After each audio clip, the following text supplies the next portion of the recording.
Hi everybody. I know it's been a minute since I posted, but it's really been a lot that's going on. And it's been under a lot of stress and it's just a lot of stuff going on. So I'm just gonna update you guys just a little bit. So I think the last time I posted I was pregnant, my second child. Which I made it to 34 weeks to the day that I went in labor, probably like the evening before, and I didn't give birth to her till like the next day or whatever. The next morning actually, so it was 34. She was born at 34 weeks, and she came out just fine.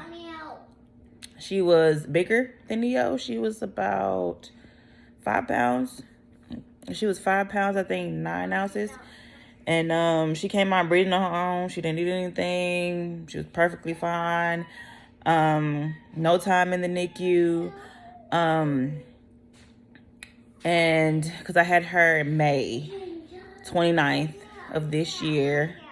And after that, everything is fine. No issues. The only issues with her, she has acid reflux.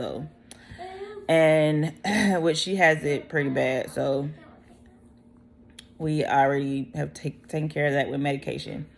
Now, when I said earlier about stress, and this goes back to my son, Neo, who was born premature, 31 in 6 days.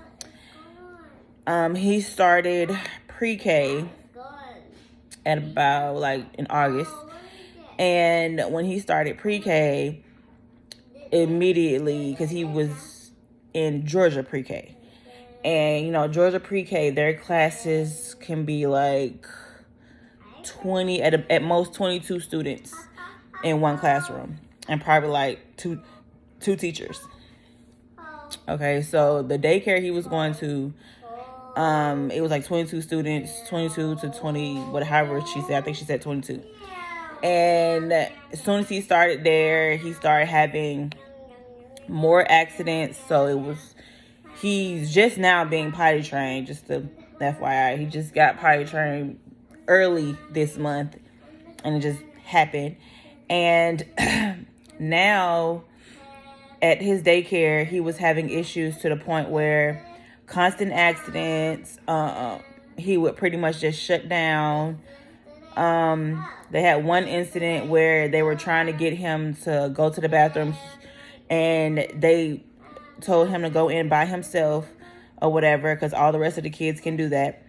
He went in the restroom by himself, and they went in to check on him, and they said there was, feces and everything on the toilet and on the floor. And I said, well, I don't take Neo in the bathroom by himself, because if he's always been like this, he will literally hold it. As far as, pooping in the toilet, he will hold it. And when he can't hold it anymore, he did for a long time poop in his underwear, and he'll take the underwear and try to put it in the toilet. Now, if he can't get it out just by shaking the underwear, then he'll try to reach his hand in his underwear and put it in there. Now, if it gets on his hands, he don't like stuff on his hands. So I guess when he was in there by himself, he smeared it. He tried to smear it off his hands, and it got on the toilet and on the floor. And I had let them know, like, Neo doesn't go in the bathroom by himself. And they was like, well, all the rest of the children, they're more independent. They go in by themselves. They do everything by themselves or whatever. And I'm like, but he just turned 4. And he's partly potty trained, but he also needs help. But she was like, it's a lot of kids in the classroom or whatever. And, they only have 2 teachers in there. They can't just focus on him. I was like, okay, understandable. But every time he had an accident, they pretty much called me from work to come pick him up, even though he had changed of clothes at the daycare. He had all that. And basically, it got to be to the point, buddy, hey, shh, calm down. My mouse. Okay. My mouse. Okay. And it just got to the point where he had so many accidents. They actually called me in, and they were like, for like a conversation before I picked him up, and they were like, they feel like I need to get him evaluated just because of how he was acting, and what they were noticing. So I did the preschool diagnosis, but I told them in the beginning I felt like he had an issue. Stop, baby. She's asleep. She's asleep. Okay. But I felt like he did have an issue as far as developmentally, I think that's the word.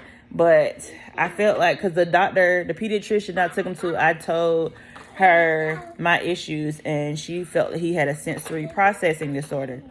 So basically with that is he goes from 0 to 100. There's no in between. He gets frustrated, angry, all of that really quick. And I figured that him being such... She's asleep, Neo. Stop it. Go. You kiss her. I know you kiss her. Thank you. Go back over there. Hey, Mommy. Huh? My daddy. Daddy's not here. So, I took it upon myself to feel like... the big classroom was a big stressor for him. And and once it got to the point where he had too many accidents, they pretty much felt like, okay, this is not the place for him or whatever. So I had to find a whole new daycare, and also try to get him occupational therapy, speech therapy, and waited from August until I think it was October was when I finally had the evaluation done at Coralwood, because it took months for me to get it for him. Like, I had to find a whole nother daycare or find somebody to watch both my kids, because by that time, when he was having so many accidents, only Neo was in that daycare and Kiyomi wasn't, because she had an acid reflux episode to the point where they got scared, because I told her that you can't just feed her and lay her flat on her back. Like, they sit her in the chair so she's tilted and let her food settle, or it's gonna come back up. And they must have just fed her and laid her straight down on her back. And and they laid her straight down her back, and she had an episode to where she had milk coming out her nose and her mouth, and they said her eyes were rolling to the back of her head, and that's just her scared, and she just stopped, held her breath, and they got real scared, and basically it scared them to the point where they didn't want her. She couldn't come back. So so I had to take Neo to that daycare, and then Kiyomi was with a family member, I believe. She was with my sister, and that was stressful as well, because I had to pay for daycare and also, take my daughter to my sister before I take my son to daycare, and then still pay for daycare, and then figure out all this other stuff. Then I finally found him a daycare that actually helped him and had a smaller classroom. And if a child needs help, they say they do a lot of one-on-one to make sure every child gets the material. And that daycare, and even they actually had a spot for Kiyomi as well, and they were okay with acid reflux. They know how to deal with it, and I just had to get her a pillow to go under the top part of her mattress for when she sleeps, and they were perfectly fine. So with that, the only thing is that daycare is $320 a week.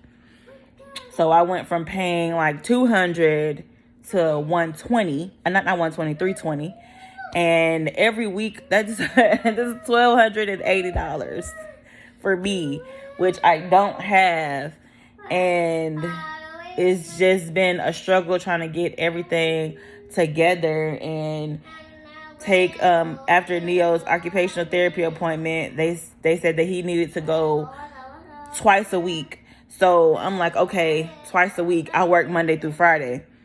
So how can I be off 2 days a week or half a day on 2 days a week when we don't have those options available?